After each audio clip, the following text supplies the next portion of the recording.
Hello, everyone, and welcome to this week's edition of the Just Us Marks Wrestling Recap Show. I am the Athletic Geek flying solo this week. Oh boy, we have a big week in wrestling to talk about. There was a lot of action, there was a ratings war, there was social media drama, and yeah, let's just jump right on in with a review of Raw, coming off of a pay-per-view or premium live event or whatever you want to call it. Seth Rollins and Drew McIntyre agreed to a match at Crown Jewel. So some people may not be watching this particular match, but during the segment, the Damian Priest tried to cash in, but failed, which leads me to believe he's going to attempt again at Crown Jewel. This was a good segment. Not great, but it was good. Set up a match. Is what it is. Next up, we had a Viking rules match between Ivar and Kofi Kingston. This was good. You know, some people weren't really on board with the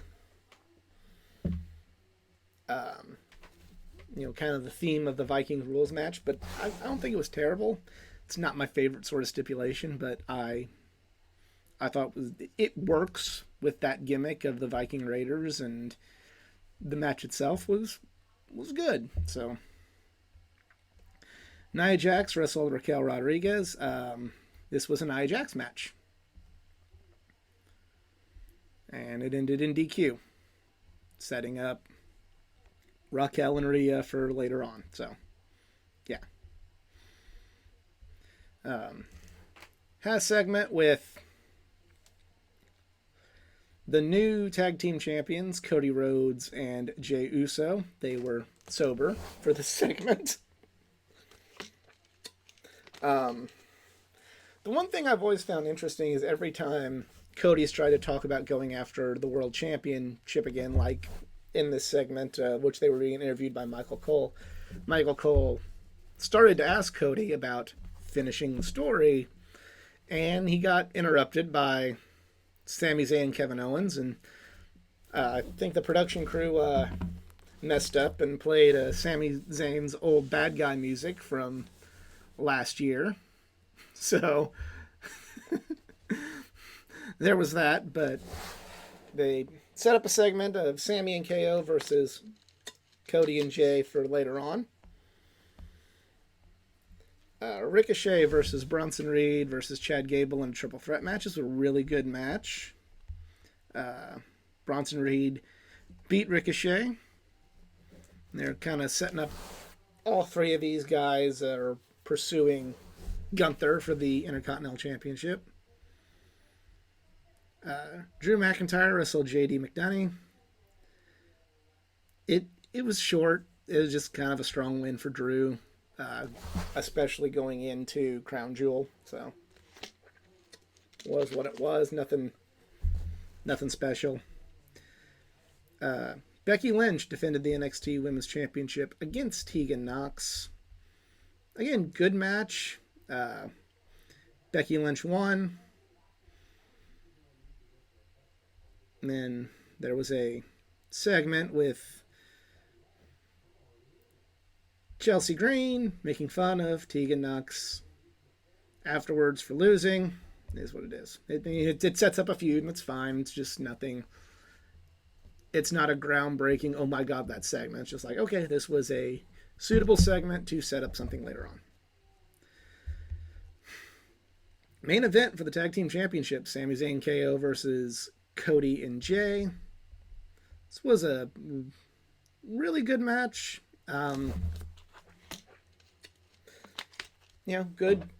Good tag match, and for all intents and purposes, it's kind of the end, for at least for a little while, of Kevin Owens and Sami Zayn as a tag team.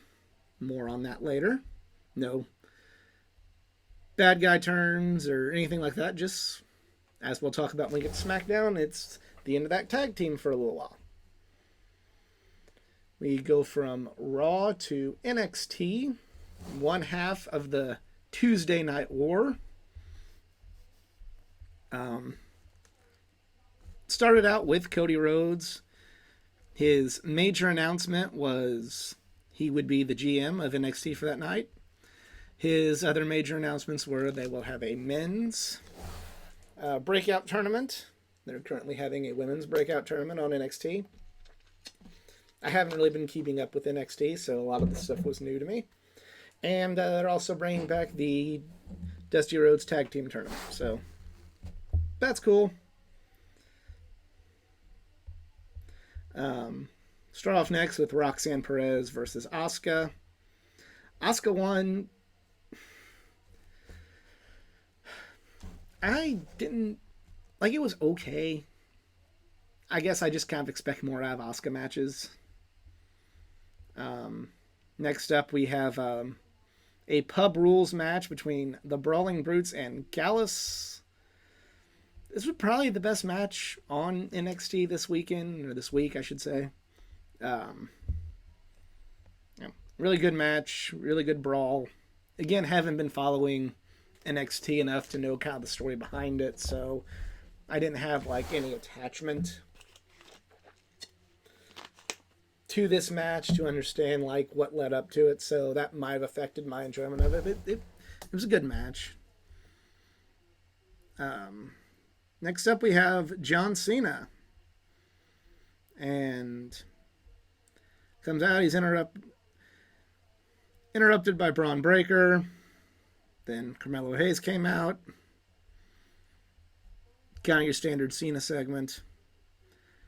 NXT Championship match. Ilya Dragunov versus the North American champion, Dominic Mysterio. That was something also part of Cody's segment. He made this match. It was a really good match. Dom kind of messed up a couple parts of it, but it was still really good. Dom's gotten way better. He's just still...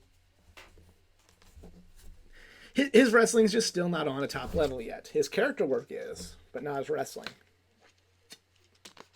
LA Knight was made the special referee. It's a good match. Didn't like as much as the pub brawl, but I liked it.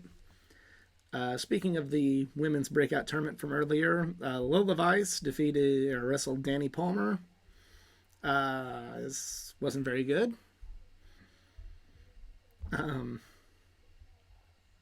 Then finally in our main event, Carmelo Hayes with John Cena wrestled Braun Breaker with Paul Heyman.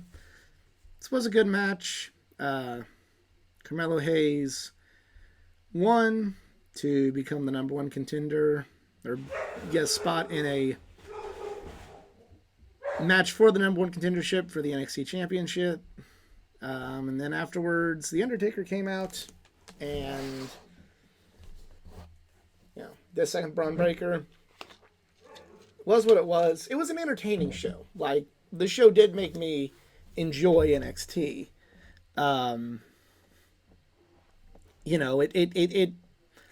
My overall thoughts on NXT was it was good.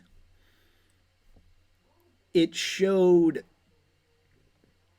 how the star power and how like the storylines and characters can elevate a show. So overall, like, it wasn't bad by any stretch of the imagination. It was really good, and I understand why people would want to watch NXT and why people tuned in, especially for the main roster stars that were there on that night. But at the end of the day, I still saw a lot of it, and especially in the breakout tournament and Asuka's match with somebody who's still in developmental. I still see like why it's no longer the black and gold WWE version of a super indie. It's more of it's definitely a developmental brand, and it shows. So we go from that half of the Tuesday Night War to the other half. We're going to light the fuse and bring the boom to talk about Dynamite.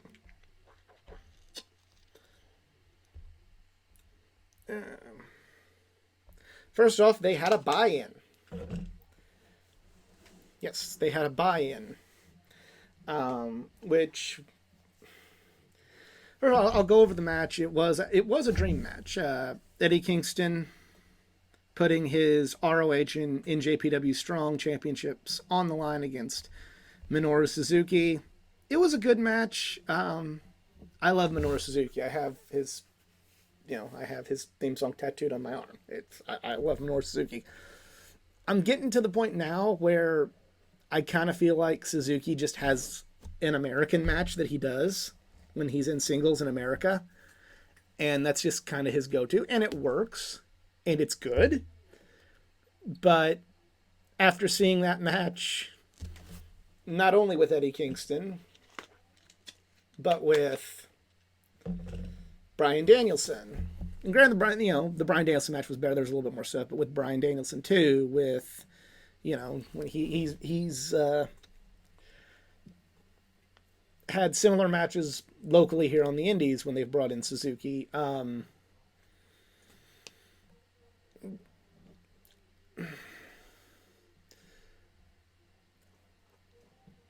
I enjoy it, but it's kind of becoming more of just come see Suzuki do this rather than see the great match. And I like it, but I do think there's part of me that feels like it's not as special as the first time I saw it. And I say that as someone who loves Minoru Suzuki. Also, just kind of counterpointing all this and analyzing the war. Look, I'm glad we got that match. I liked the match. I really don't understand from a perspective of trying to get new viewers how Tony Khan felt that this would draw more people into AEW. If you're going to watch a buy-in match with wrestlers like Suzuki and Eddie, you're not going to watch NXT. Like the sort of fan that wants to see that and would go on YouTube to watch it, they're already going to watch AEW. They're not going to want to watch NXT. The fan that's attracted to something like that is not going to watch NXT even if it had Cody Rhodes and John Cena on it. The sort of fan that match appeals to usually is the sort of fan that doesn't like WWE, probably doesn't care for John Cena or Cody Rhodes. So they're gonna already be watching NXT, so while it's cool that they put the match on, and as a fan, I appreciate it when I have to take the fan hat off and look at it from a perspective of what's going to draw new people to want to watch AEW rather than a WWE program that night. I really don't see how this is going to how that was going to work out. It leads me to a conversation I've had a bunch with people online and in person that Tony Khan can't always see outside his bubble. And obviously in his bubble he has fans that come week in and week out. And according to reports, networks all right with that and all right with the numbers. So I don't think that, Tony Khan needs to rethink how he promotes a wrestling show in terms of that, altogether. But maybe he needs to think about, okay,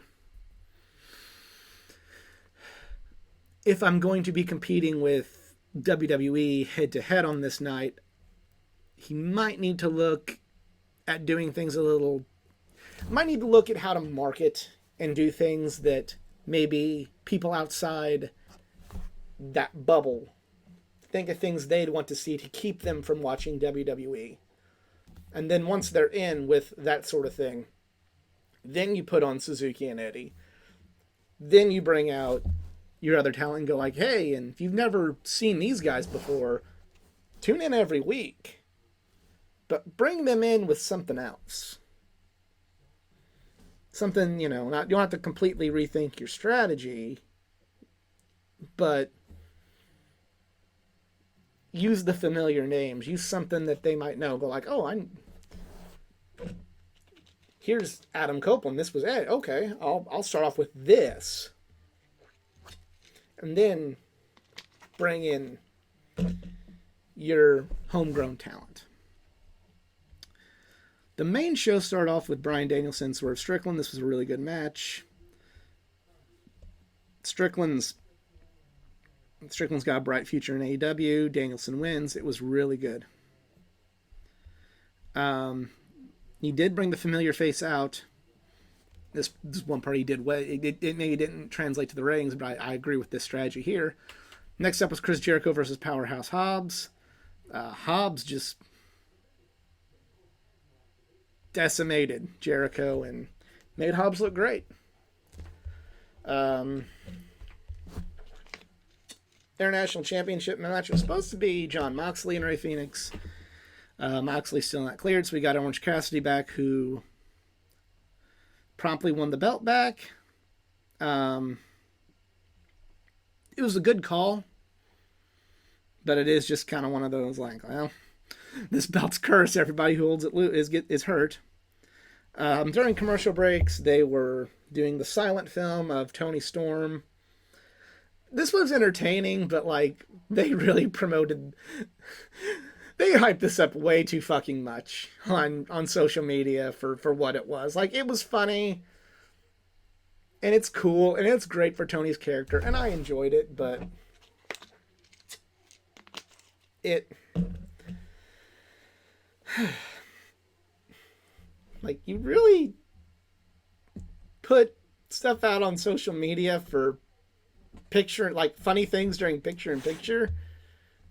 Okay.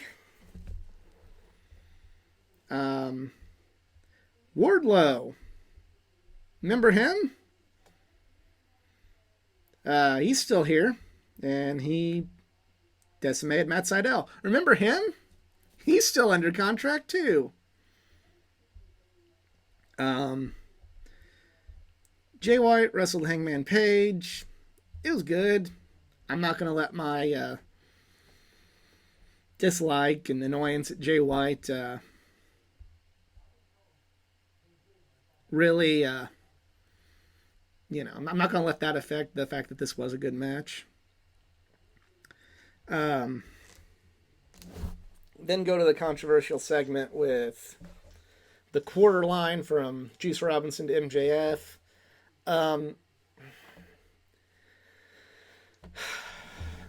This is touchy. This is very touchy. I'll say this: if MJF was okay with it, and me not having the same faith as MJF, maybe not my call to dictate how they should and how people shouldn't feel. But MJF was okay with it. Like, it's a little better, but still, from an outsider's point of view, maybe read the room a little bit. Maybe understand that, like, look, there's some stuff going on right now. Maybe we shouldn't be using this in a wrestling storyline currently. But, yeah, just kind of, yeah. Next. Women's World Championship match. Hikaru Shida versus the champion Saraya. Shida won the belt back. The match was very mid, in my opinion. Kind of like the match from NXT. It's like I just kind of expected more with who was involved. But the good thing is Shida won. It's cool they gave Saraya that big moment in Wembley Stadium. But Shida should have never lost the belt to begin with. And all's right with the world. She's champion again. Adam Copeland wrestled Luchasaurus. This was a good match, not a great match. Um, was what it was. Adam Copeland won. Continued the program he has going on with Christian. It was a good show. The better wrestling was on AEW, but I don't know. I just kind of, other than Copeland's match, it didn't feel like it's one of those things that, like, again, this night, in my opinion, showed exactly what the strengths and weaknesses are of NXT and AEW, and even and by extension WWE. AEW had better wrestling matches on the show, but to me, it still felt very mundane. It felt like a normal episode of Dynamite.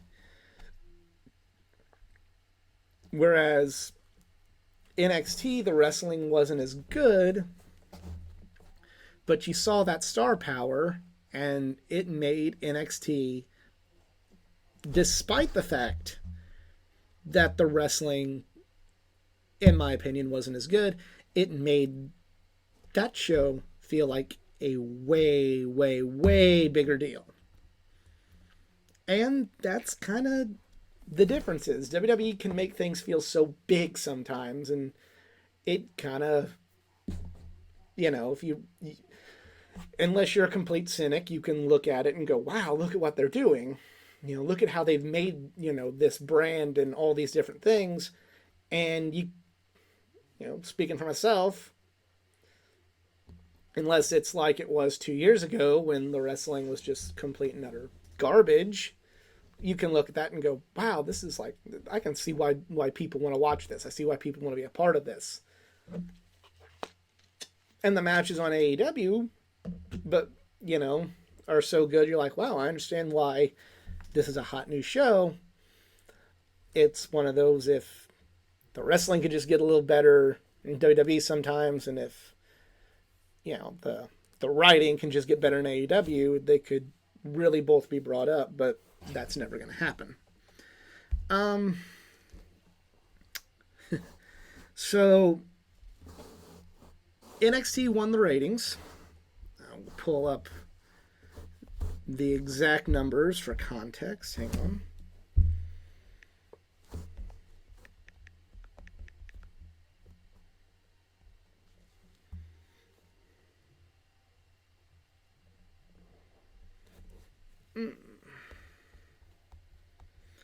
Yes.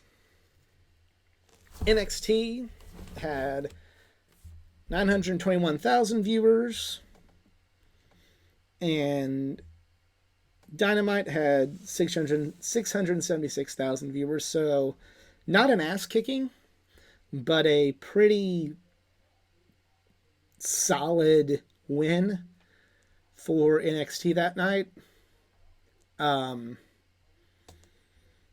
Only real concern on my end for AEW is they lost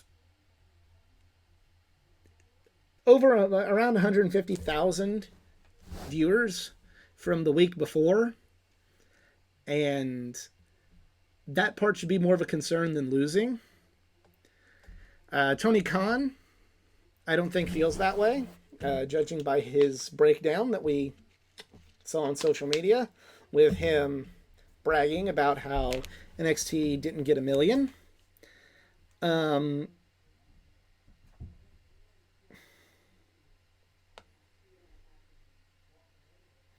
Yeah, that's just not a good look. I mean, Tony, take the loss. Just take the L and go, I'm proud of my team. I'm proud of my wrestlers. They put on a good show.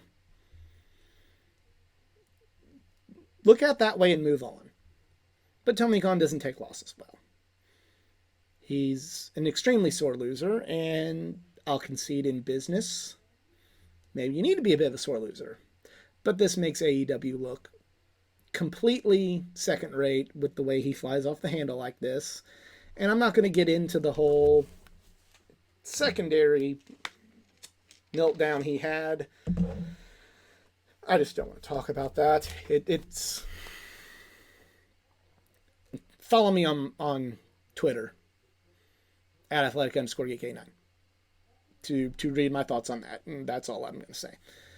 But Tony, just take the loss. Oh, excuse me, it was 609,000. Pardon me for Dynamite this week. I read the wrong number there. Just take the L. Just take the L.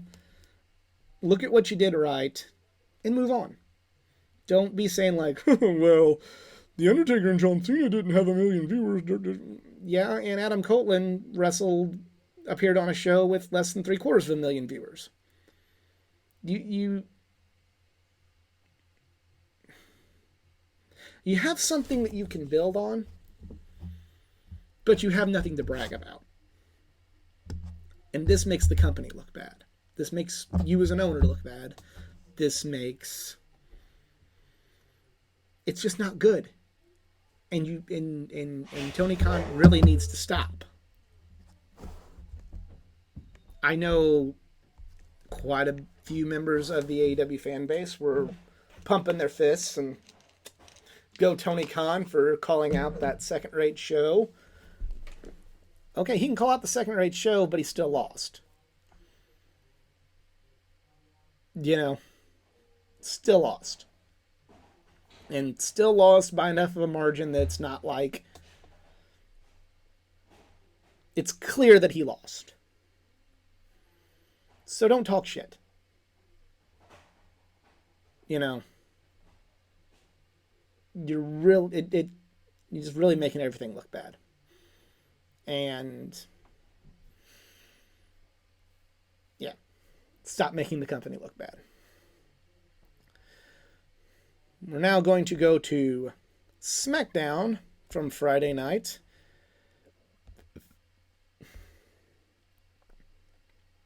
Roman Reigns came back.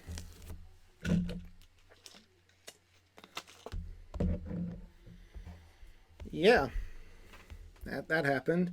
He interrupted John Cena, who started the show, and then LA Knight came out. Pretty well setting up a match between Roman Reigns and LA Knight for Crown Jewel. Not a bad decision.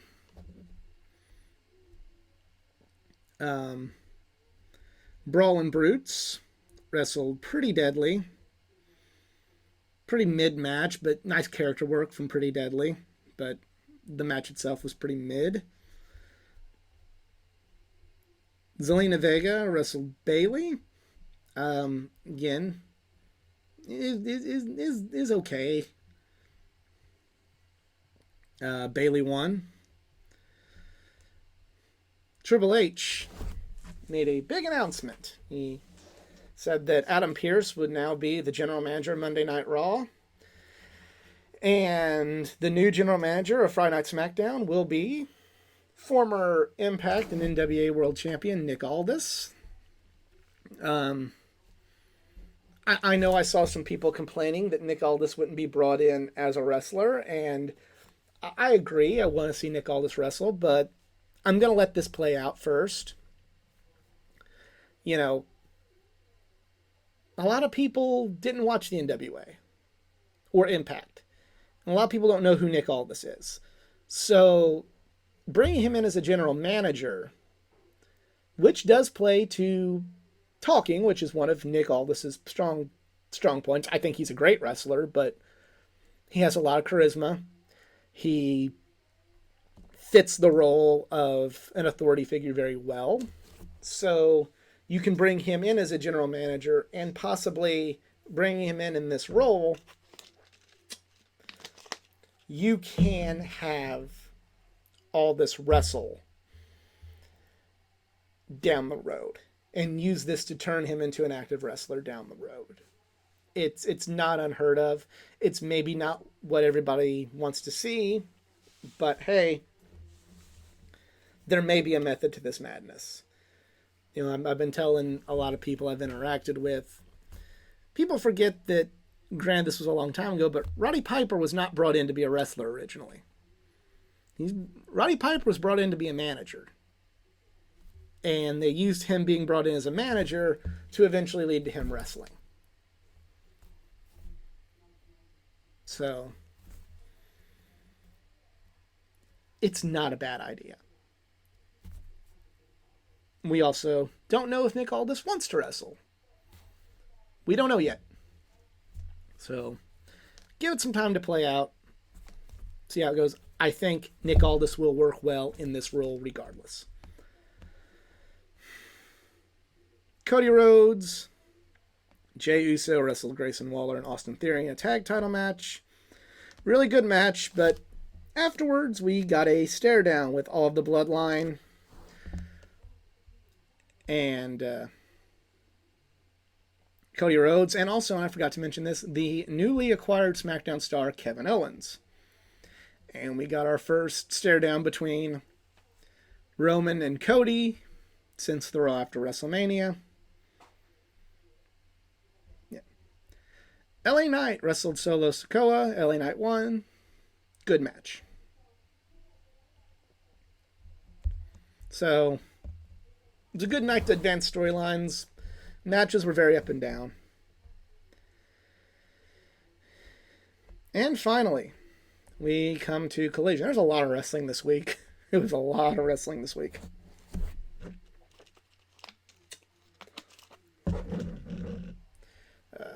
Samoa Joe wrestled Willie Mack.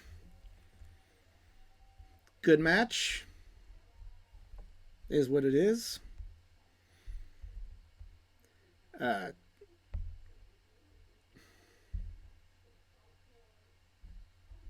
Christopher Daniels wrestled Juice Robinson. It was okay. I definitely see why Christopher Daniels isn't as active anymore, and that's not a slight. I love Christopher Daniels, but showing his age a little more. But, you know, Juice won.